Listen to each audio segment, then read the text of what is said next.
had promised Slewfoot Sue a ride on Widowmaker, too. Would that horse be willing to let Sue ride? Well, here comes the answer. Fit to be tied. Widowmaker was plumb irritated. But it didn't bother Sue none.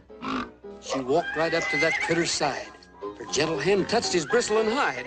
Her foot found the stirrup. With a flick of her bustle, Sue was aboard and sought for the tussle. The proceedings begun to commence forthwith.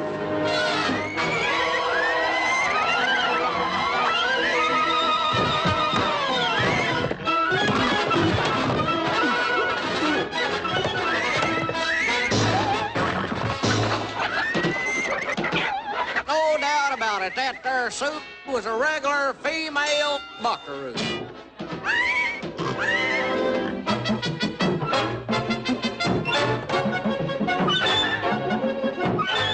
And then, that bustle.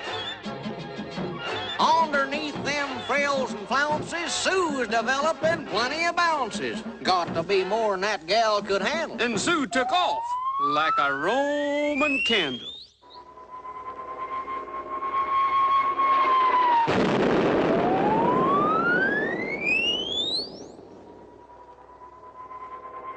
That devilish contraption of steel and wire kept bouncing that poor gal higher and higher. And soon it was plain to the multitude that Sue was a-gaining altitude. Sure looked like she was a goner. But no, here come a ray of hope. Look, we're Bill and his trusty rope. He'd darn soon put a stop to this. Shucks. Bill has never knowed to miss. Bill was calm, confident. He built his loop with careless ease. He judged his distance, tested the breeze. Then a whirl and a twirl and a twist of the wrist, he let her go. But the champagne missed.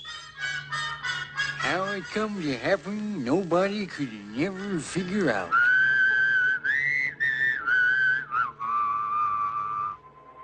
She was off again on her heavenly flight.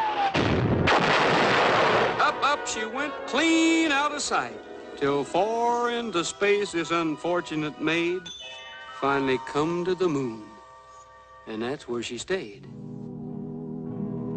In the state of Texas, USA, life still goes on in the same old way, and the Pecos River still flows on, but the greatest cowboy on earth is gone. Yeah, Bill went back to the Coyotes, but he never forgot Sue.